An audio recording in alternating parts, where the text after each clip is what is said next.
ये आप लोगों का प्रचार है। आपने उड़ता तीर क्यों पकड़ लिया? अरे सुनो ना भाई, आप सुनो तो। डॉक्टर कलाम का नमाजे जनाजा और याकूब मेनन का नमाजे जनाजा एक ही दिन हुआ। कितने लोग याकूब मेनन के नमाजे जनाजा में गए और कितने डॉक्टर कलाम के नमाजे जनाजा में गए? राज्यसभा में वक्फ संशोधन विधेयक 2025 पर मोहर लग गई है। संसद में वक्फ बिल पर चर्चा के बीच केंद्रीय गृह मंत्री अमित शाह, केंद्रीय सांसद दिग्विजय सिंह के बीच तीखी नोकझोंक हुई। दिग्विजय सिंह ने गुजरात दंगों का जिक्र करते हुए अमित शाह पर भी निशाना साधा। ये आप लोगों का प्रचार है। मेरी गृह मंत्री जी, आप वहां पर जब गृह मंत्री थे, जब दंगे हुए थे, तो आप लोगों का क्या रोल था, ये जन जाहिर मिनिस्टर। केंद्रीय गृह मंत्री अमित शाह ने दिग्विजय सिंह के आरोपों का करारा जवाब दिया। इनको मेरा हवा ऐसा है कि मैं ही दिखाई पड़ता हूं। आपकी सुनिए, अब सुनिए ना, दिग्विजय सिंह सुनिए, 1 मिनट सुनिए। दंगे शांत होने के बाद 18 महीने के बाद मैं गृह मंत्री बना। दंगा हुआ तब मैं गृह मंत्री नहीं था। अरे सुनो ना भाई, आप सुनो तो। अरे दिग्विजय सिंह सुनिए, मैं खड़ा हूं ना अपने पैर पर। मान्यवर सुधांशु जी ने कहा इशरत जहान, यही एनसीपी पार्टी ने इशरत जहान के घर पर जाकर रुपयों का इनाम भी दिया था और उसको शहीद बताया था। दूसरा कहा अतीक अहमद किस पार्टी से थे? इंडिया अलायंस की।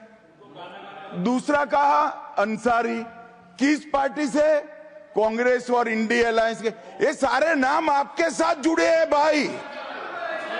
उल्टा उन्होंने तो मुसलमान कम्युनिटी से तो ढेर सारे शायरों का नाम दिया जिन्होंने साहित्य की सेवा की और ढेर सारे साहित्य की रचना की। इस बहस में भाजपा सांसद सुधांशु त्रिवेदी ने एक ऐसा बयान दिया जिसने विपक्षी सांसदों को उग्र कर दिया। सबसे पहले मैं तमिलनाडु का जवाब देना चाहता हूं। यस सभापति महोदय, तमिलनाडु से ही डॉक्टर एपीजे अब्दुल कलाम थे और मैं सारे सदन से कहना चाहूंगा, डॉक्टर कलाम का नमाजे जनाजा और याकूब मेनन का नमाजे जनाजा एक ही दिन हुआ। कितने लोग याकूब मेनन के नमाजे जनाजा में गए और कितने डॉक्टर कलाम के नमाजे जनाजा में गए? डॉक्टर कलाम मेमोरियल पे कितने लोगों की फोटो है, दिखाएं मुझे, सोशल मीडिया पे पोस्ट की हो। मगर अफजल हालात का मारा था, आपके एक मंत्री का ऑफिशियल ट्वीट है, वो इस सदन के सदस्य नहीं तो मैं नहीं बोल रहा हूं। याकूब मेनन की जुडिशियल किलिंग हुई, आपके एक नेता का, मिनिस्टर का ऑफिशियल ट्वीट है, सदन के सदस्य नहीं है इसलिए नहीं बोल रहा हूं। और सर 26/11 आरएसएस ने कराया, सदन के सदस्य बैठे हुए हैं। हाफिज साहब और सुनिए, जाकिर नायक शांति का मसीहा सदन में सदस्य बैठे हुए हैं। सर किसने जोड़ा? मैं नहीं कह रहा हूं जोड़ा, हमने किससे जोड़ा मैं बताना चाहता हूं। मैं अपनी बात, माननीय सदस्य ने भी मेरे बारे में भी कहा है, मैं उनके निंदा करता हूं। सर मैंने नाम किसी का नहीं लिया। सर आपने उड़ता तीर क्यों पकड़ लिया? सर मैंने नाम नहीं लिया, उड़ता तीर क्यों पकड़ लिया? सर मैं पूरी बात करूं। सर मैं कहना चाहता हूं, हमारी सोच मुस्लिमों के बारे में और इनकी सोच में क्या अंतर है। देखिए, जिन लोगों ने मुस्लिम हिस्ट्री नहीं पढ़ी उन्हें मैं बताना चाहता हूं। एक दो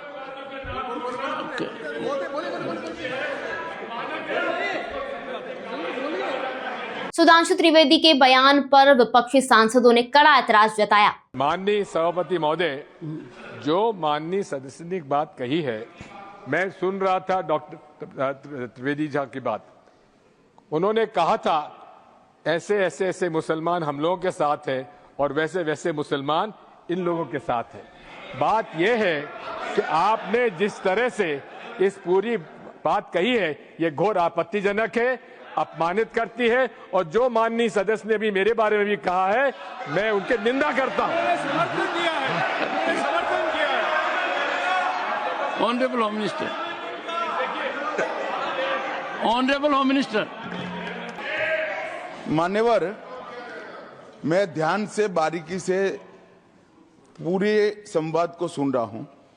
माननीय सदस्य सुधांशु जी ने दिग्विजय सिंह का नाम नहीं दिया। अब वो खड़े होकर कहे मेरे बारे में कहा, इससे साबित हो गए। और अभी भी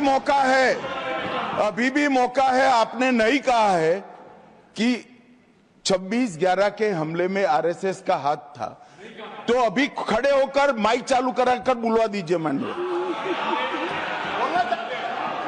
और आपत्तिजनक बात है, मैंने ये बात कभी नहीं कही है, ये आप लोगों का प्रचार है। यह तीखी नोकझोंक राज्यसभा में जारी रही। वक्फ संशोधन विधेयक पहले ही लोकसभा में पारित हो चुका था और 12 घंटे तक चली बहस के बाद वक्फ संशोधन बिल राज्यसभा से भी पास हो गया।